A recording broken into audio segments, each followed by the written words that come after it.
เจ้าอยู่ก่อนเด้อมื้ออื่นเด้อเพื่อสร้างเรามาเด้มันชาติมาเนี่ยยันเรามาและเราน่ะสิมาแต่เช้านี่แหละประมาณ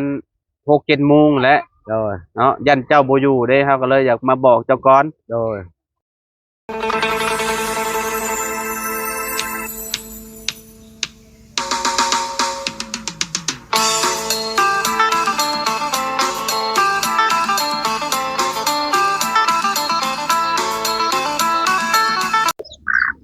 กราบสบายดีFC เบิร์ดสุขุสุคนเนาะบ่ว่าสิอยู่ในและก็ต่างประเทศเด้อพี่น้องเด้อเนาะก็ยินดีต้อนรับเข้าสู่ช่องบ่าวลาวคือเก่าเนาะพี่น้องเนาะมื้อนี้พี่น้องมาพบมาพ้อกับเฮาอยู่ที่บ้าน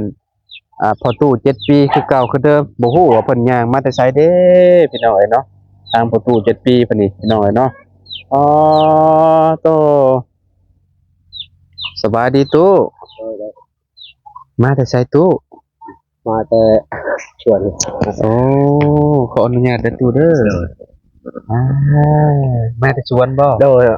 เขาเชียงลูกหาหองเอาเบื่อเชียร์อย่าง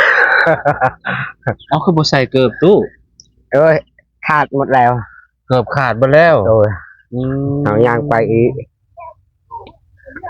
น้ำบ่ปากบ่มียังอยู่แต่ก็บ่ว่ามียังมองตะกับมองกับกับโดยโอ้โดยเอ้าเป็นจังได๋ตู้โดยเมียบ่ได้ไปน้ำบ่ตู้มีเมื่อทางพ้นอ๋อมื้ออื่นพี่น้องเอ้ยเนาะโดยทางสร้างแหล่เพิ่นว่าเพิ่นสิมามื้ออื่นเนาะโดยมากบไม้กบตอกเพื่อนพ่อตู้7ปีว่าซั่นเนาะก็บ่ฮู้ว่าเพิ่นสิมาแท้บ่มื้ออื่นพอดีว่าเฮาโทรหาเพิ่นเมื่อเช้านี้เพิ่นว่าเพิ่นสิมากบให้มื้ออื่นไม่เนาะทางเรือนชาลาดแป้นทางพ่อตู้7ปีเพิ่นนี่ละพี่น้องเอ้ยเนาะโอ้เปียกคักกะลีนี่เนาะโอ้ยมอนเอานอนบ่ได้ดอกตกหมดคืนเลยตกหมดคืนเลยบ่ตกคักตกแน่เนาะจะนอนบ่ได้เลยนอนบ่ได้แล้วนี่จะพบไปนอนอยู่ใส่ตู้นอนอยู่เฮือนเลยปุ๊บเลยเกิดเหตุเนาะฝนตกเบิดมื้อคืนพี่น้องเนาะนอนจนบ่ได้ดีใจบ่บัดนี้ตู้เพิ่นสิมาแล้วเด้โดยดีใจแล้วถึงเวลาแล้วโดยในที่สุดวันที่พ่อตู้7ปีรอคอยพี่น้องเนาะโดยก็มาถึงแล้วพี่น้องเนาะเบิ้งเฮามีแนวสิให้เจ้ากินจะเปิดเป็นบ่เจ้าว่ายังนี่ฮะคือกันบ่กับเจ้ากินมื้อนั้นต่างฮะต่างเอาต่างจังไดอันเดียวกันติเดียวกันหรือต่างต่างเบอร์มันต่างเบอร์โดยอ๋ออันนี้วิตามิลนี่เปิดเป็นบ่อันนี้มันอันนั้นมันตัวนี้มันอันนั้นมันบ่ได้แม่นคือโตที่เฮาซื้อมามื้อนั้นตัวนี้มันต้องนี่ต้องเฮ็ดแบบนี้นี่ตัวนี้เอาใส่แบบนี้แล้วก็เอามือตบโอ้ได้บ่เบอร์เขาสิเปิดให้ไหม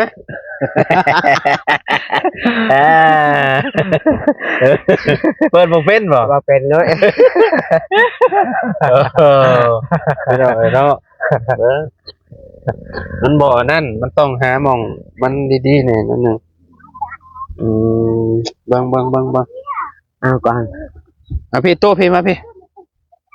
นี่เขาสิเปิดให้เจ้านี่เรียบร้อยแล้วเอ้าโดยกินเบิ้งแก้เมื่อยบำรุงนุ่มผู้เฒ่าก่อนพี่น้องเลยเนาะโอ้นี่แซ่บลายแซ่บลายสุดยอดแซ่บต่างกันบ่กับมื้อนั้นต่างรสชาติโดยมันก็คือกันเนาะว่าบ่แม่นนี่ต่างนี่ ต่างบ่ นี่นี่แชบตัวเดียว ฮะ แชบตัวเดียวแอม แอม แอมลึก แอมลึกโอเคตาแอม อันนี้นะอันนี้ก็มืออื่นกันนะอันวานชมอันนี้ก็โอ้ย ตาแอม แอมลึก ตาแอมแปลว่าหยัง ตาแอมแล้วพันตาแอม ฮะ ตาแอม ตาแอมบ่แซ่บ บ่แชบ โอ้ เรา โอเคโอเค บ่แชบอันนี้นะแอมนะ แอมลึกขนาดนี้เนาะ โอ้แอมนั่น แซ่บแห้ง แสบแห้ง โอเคเอาดื่มนี่อย่ากินเบิดได้เมียบ่ได้กินน้ำได้แค่นั้นกินเบิด ดี เอา ใจ ให้เมีย แล้ว กินอยู่บ่ฮะเอาให้กินอยู่บ่เมียน่ะแล้วเด้เมียมาเลยโต๊ะ มา เออ biết ta ha cà trò cái cà อา trò จออุ้มมาจอมาสิใช้น่ะเออ lúc mà ไปคอไปมีมา สบายดี สวัสดี อืมแอม em อ่า trời mất ơi cái โอ้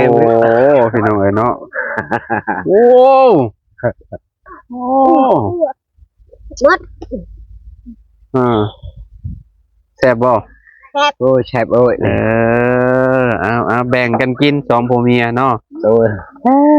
พี่น้องบ่แรงสิได้มานอนอยู่บ่นี่ตุ thôi đó con thịt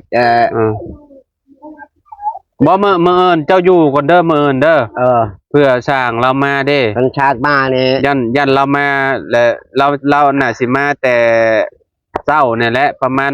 6-7 โมงแหละ rồi เนาะยันเจ้าบ่อยู่เด้เฮาก็เลยอยากมาบอกเจ้าก่อน rồi คันว่าประมาณเลยประมาณ 8-9 โมงไปแล้วค่ะแสดงว่าเราบ่มาแล้ว rồi ประมาณนั้นเนาะตอน 7 โมง 8 โมงให้เจ้าอยู่เฮือนก่อน rồi เนาะเบิ่งไม้เบิ่งหยังนำเรานี่แหละ rồi เพราะว่าเฮาสิเว้านำสิเว้าแนวใดดีล่ะพี่น้องเนาะว่าสิเว้าไฟผ้าน้ำพอน้องหลาน้อย เรื่องกบไม้กบตอกเขาแหละเว้านำลาวก่อน rồi ยืมไฟเราก่อน rồi เนาะบัดแล้วก็เอาเงินให้ลาวบัดแล้ว rồi บัดแล้วเวียกแล้วงานบัดแล้วเดี๋ยวให้ลาวเนาะพี่น้องเพราะว่าไฟเฮือนประตู7 ปียังบ่มีเด้เนาะ ก็ยืมน้องละน้อยเพิ่นก่อนหั้นนะแต่ว่าก็เว้าไว้แล้วแหละพี่น้องเนาะเพราะว่าเพื่อนน้องเพิ่นก็อยู่ใกล้ๆนี่แหละพี่น้องเนาะก็ดึงไฟจากเพื่อนน้องเพิ่นมากบไม้กบตอกเนาะ rồi อืม vào cả khỏi thay con แม่นก็ thay cục mày ก็เว้านำลาวหั่นแหละ rồi เนาะ rồi คันว่าเฮาบ่เข้ามาแล้วยันเจ้าบ่อยู่แล้วยันเจ้าไปพูนไปเสียหญ้ามุงหญ้ามันเจ้าเด้ ôi เนาะ con chào vào đây mà học bay ơi con chào mà là điแล้ว แม่นเฮามาบอกเจ้าก่อน rồi เพราะว่ายันมือใหม่มามืออื่นนั่นแหละพี่น้องมืออื่นยันเราข้ามไปฝั่งนั่นเลยยัน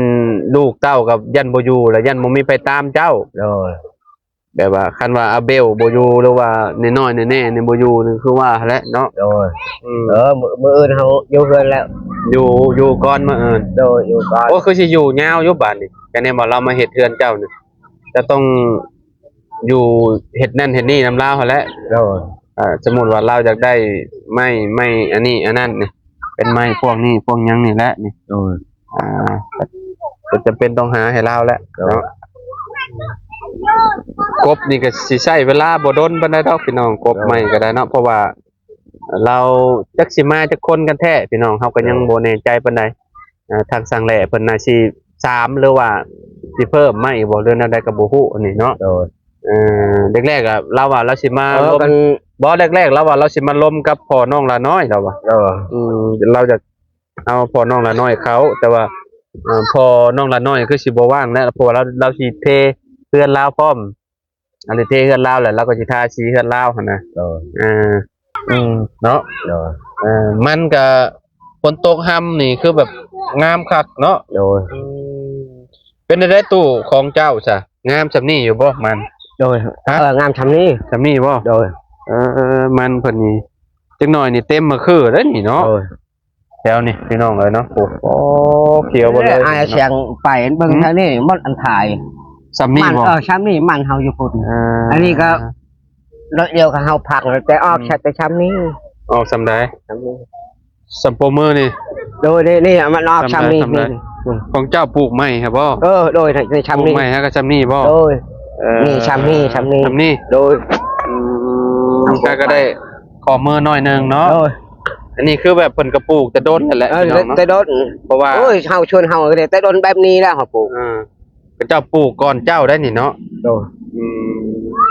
ซัมนี่น่ะต้องเสียหญ้าได้เนี่ยเนาะตู้เนาะ โดย เสียหญ้ามันก่อนพี่น้องเอ้ยเนาะ โดย นี่หญ้าหุ่นนี่ยังขึ้นมาเต็มเลยเด้อนี่เนาะ โดย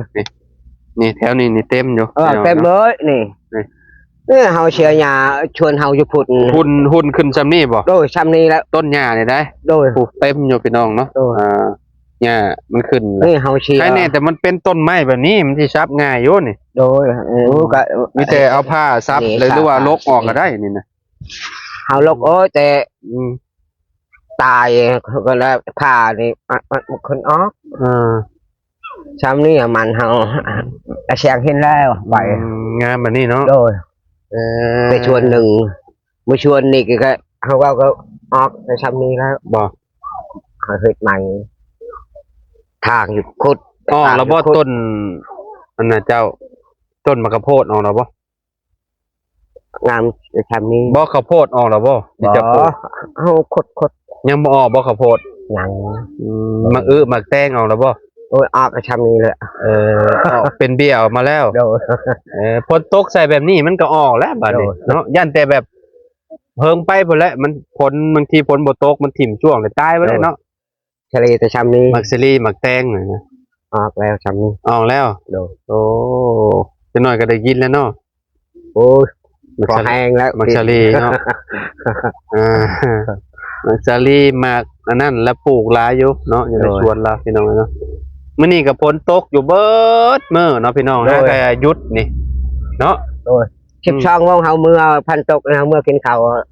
รับหลังอีก อ๋อคือแบบ12 โมงจะมา โดย จะมากินข้าวแล้วจับกลับไปคืน โดย อ๋อ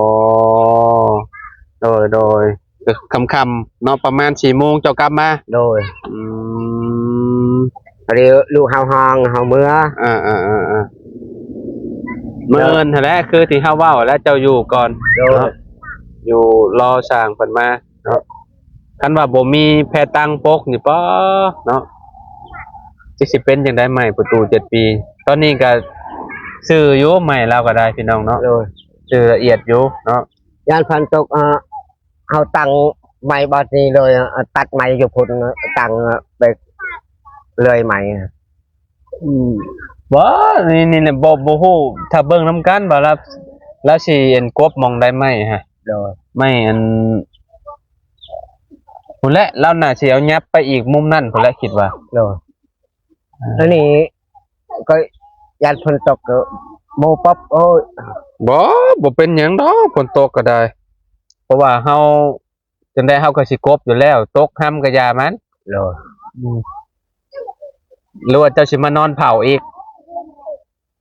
หลังจากที่กบใหม่แล้วเจ้าสิมานอนเผาอีกคือเก่าบ่ อ้าวก็แล้วก็อาชัยแบบนี้ละนอนเลยได้มันเวลา ว่ากบใหม่เนี่ยมัน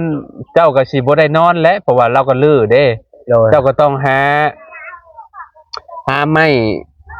สี่แจ้แหละไม้สี่ลัก เอามาเฮ็ดมุงบ่อนที่เจ้าสิมานอนเผาอะแหละ โดย เอาสมมุติว่าม่างเบิดเนี่ยเจ้าก็หาไม้มาโลดหาไม้มาสี่อันเนาะแล้วก็เจ้าก็ขุดคุมแล้วก็เจ้าก็อันตอกใส่กันหั่นเด้ตู่ โดย ตอกอันใส่กันแล้วก็เจ้าก็หาไม้มากาดแล้วเจ้าก็นอนบัดนี้เนาะรู้ว่าแนวใด ก็เนาะโมกบใหม่อยู่พุ่นเฮาอยู่บ้านนี่ เจ้าสิอยู่บนนี้ อยู่บ้านนี้เลย เจ้าสิเฮ็ดแนวใดเจ้าสิเฮ็ดกระต๊อบเอาบ่หรือแนวใดแต่บ่มีไม้มีตอกเด้อ มีไม้นี่เฮาตัดไม้นี่เฮาตั้งเฮ็ดเอก่อน นี่แล้วเฮาอยู่บ้านนี้เลยเฮาคักอยู่บ้านนี้เลยนอนอยู่นี่เบิ่งไม้ แล้วแต่เจ้าเฮ็ดแนวใดก็ได้เฮากับบ่จักนำแล้วคะแนนว่าเจ้าอันมีไม้มีหยังเจ้าก็เฮ็ดเจ้าเฮ็ดกระต๊อบแล้วเจ้าก็นอนเผาบัด เนาะ หาไม้มีอยู่หรือว่าบ่ได้มีไม้หาไม้ยากติ มีแล้วเฮามาให้ตัดไม้นี่ มีบ่ ไม้ก็คนลาวปลูกนี่ ใช่ ให้ตัดเอานี่ไม้ยาวนี่ ไม้ตัวใด นี่อ่ะไม้ก็เฮือนเฮาไกลๆเฮือนเฮานี่นี่ ฝั่งนั้น ดู เอาตัดได้บ่เพิ่นบ่ให้บ่ โมให้ทางเฮาไปขอเพิ่นให้ครับได้แต่ลำหนึงเฮาอยากนอน ขอน้ำเพิ่น โดย จัก4ต้นเนาะ4ลำเนาะ เอาฮะได้ชีรับเฮาเอ็ดประจาดนี่แหละเฮาจะใส่แล้ว แล้วแต่ก็ได้แล้วแต่เจ้า เพราะว่าก็สิใช้เวลาหลายมื้ออยู่ดอกเพื่อกบไม้อีกกบเสาอีก มื้อแรกก็ว่าสิกบเสาก่อนบ่จักกันหรือว่าจังได๋ก็บ่ฮู้เนาะถ้าเบิ่งกัน ตามเพิ่นก็เฮ็ดเฮือนนี่ล่ะ แม่นมีแต่กบเสาก่อนเพิ่นกบเสาแล้วเพิ่นก็มากบไม้อันนี้ไม้48ไม้น่ะ12ไม้5คูณ15เนาะแล้วก็แป้นแป้นปู แอนโปแล้วโมเมนครึ่งหนึงแปนโปครึ่งหนึงแม่นแปน บ่คะแนนว่าคือว่าแล้วเนาะเพิ่นก็ต้องกบโตสิใส่ก่อน เป็นพวกคางมันบ่คางมันแล้วก็ไม่5คูณ10มันต้องกบตัวนั้นกบเบิดนั่นแหละว่าง่ายๆเนาะขอให้ฝนบ่ตกเนาะถ้าฝนตกแล้วเฮ็ดหยังก็ลำบาก มันตก แม่นเหรอวะ แม่น เฮ็ดงานลำบากได้ฝนตก เพราะว่าเขาใส่ไฟฟ้าเด้ เฮาเบิ่งซิก่อนจนได้แล้วคือได้ก่อนก็เฮ็ดในยามฝนตกนี่อยู่บ่ได้ ฮะยามฝนตกอยู่บ่ได้คือว่าซั่น คือยามฝนตกแบบนี้คืออยู่บ่ได้ก็เลยกบใหม่นี่ แม่นฝนตกก็กบบ่ได้ โดย ก็มื้อใดฝนตกเพิ่นก็หยุดแหละเพิ่นก็บ่มา โดย ก็บ่เป็นหยังหยุดก็ได้คันว่ามันแดดก็เจ้าก็มาคือเก่าก็จะมาเฮ็ดก็คือแบบเพื่อนเจ้าหลังบ่ได้ใหญ่ปานใดก็คือสิแล้วไวอยู่ดอก โดยนั้นมันก็กบหมดแล้วนะ อีกอย่างหนึงก็ทรงมันก็บ่ได้ยากหันนะเฮือนเจ้า โดย ทรงอันเจ้าฮู้หรือว่าทรงจั่วเป็นแบบไรเจ้าวะ ชงจัว ทรงเล่าเข้าอ่ะแม่นั่นน่ะคือกันกับเพื่อนเจ้าน่ะกับเพื่อนหลังน้อยเจ้าน่ะเป็นแบบนั้นแหละ แบบเพื่อนเฮานี่แต่เก่านี่บ่ แม่น แบบเพื่อน หลังคาซนกัน โดย แบบนั้นแหละเด้คือเฮือนพ่ออัน เพื่อนพ่อชัย แม่นเฮือน าแล้ว แบบนั้นแหละ ก็ไปเฮ็ดเพื่อนแบบเพื่อนแม่ดับ แม่ดำคนใดแม่ดำ นี่บ้านเฮาเพื่อนมันก็โมเฮ็ดเด้ เพื่อนน้องน้ำครับบ่ เพื่อนแม่ดับเฮาเอา เราซื้อดำบ่ ชื่อดับ บ่แม่นบ่ได้ทรงแบบนั้นบ่ได้แม่นทรงโมเดิร์น ก็ว่าชงเดินนาน บ่ได้แม่นทรงโมเดิร์นทรงแบบนี้เฮือนเจ้านี่ อะไรงาม นี่หลังคาซนกันแบบนี้เจ้าเอามือเฮ็ดแบบนี้ดู อันนี้ แม่นแบบนั้นแหละนี่แบบนี้แหละ โดยเฮ็ดแบบนี้งาม งามบ่ กันเฮ็ดแบบเพิ่นแม่ดำนั่นเจ้าเฮ็ดนี่โบเฮ็ดนี่ เจ้าบ่มัก บ่มัก โอเคบ่มันก็งามไผงามลาวตู้ โดย เนาะเฮือนก็ได้เนาะเฮือนน้องน้ำก็งามคือกัน โดยงามคือกันก็งามคืองามบ่ได้เตะโมดอก ชงมันก็เป็นทรงทันสมัย ทันสมัย ทรงโมเดิร์นเด้ โดย เฮือนเจ้านี่ก็สิเฮ็ดทรงจั่วเอา โดย เนาะ5คูณ7เฮือนเจ้าน่ะ โดย พี่น้องเอ้ยเนาะ ประมาณนี้แหละเนาะมื้อนี้มาแจ้งตู้ไว้ก่อนตู้7ปีเพิ่นพี่น้องเนาะยันมื้ออื่นเพิ่นบ่อยู่เด้เนาะ โดย ก็เลยแจ้งเพิ่นไว้เนาะโอเคตู้กลับป้านแล้วเด้อมื้อนี้เด้อมื้ออื่นพ้อกันเด้อ โดย อีกบ่กี่มื้อก็เดินทางกลับป้าได้ โดยไปตลาดปลาไทย สิเมื่อบ้านเมื่อซองอีกแล้ว โดย เนาะมาได้อาทิตย์หนึงเลยเด้ โดย เงินเบิดเลย เอาค่าห้องเด้ค่าห้องก็5-6 มื้อแล้วมันก็เบิดหลายแล้วเนาะ โดย พี่น้องเอ้ยเนาะจะได้ก็อยู่ดีมีแฮงเนาะขอบคุณ FC หลายๆคนที่ติดตามและเป็นกำลังใจเนาะพ่อแม่พี่น้องเอ้ยเนาะก็คือเฮือนประตู7ปีใกล้มาเด้อพี่น้องเด้อใกล้มาทุกทีแล้วพี่น้องเนาะใกล้แล้ววันที่เรารอคอยก็สิมาฮอดจอดเทิงนั่นแหละพี่น้องเอ้ยเนาะเพราะว่าสร้างมันก็เนาะไปเฮ็ดเทือนน้องชายก็ใช้เวลาก็หลายมื้ออยู่พี่น้องเอ้ยเนาะเพราะว่าเราก็ว่าเราบ่ถนัดเรื่องเฮ็ดอันนั้นเฮ็ดดินบันไดหั่นนะเฮ็ดเกี่ยวกับพวกปูนพวกหยังหั่นนะคะแนนไม้เราอ่ะใช้เวลาไวแน่แล้วว่าเนาะเพราะว่าเฮือนน้องหลาน้อยโมเมนต์เฮือนน้องหลาน้อยเฮือนน้องไซพี่น้องเอ้ยเนาะแล้วก็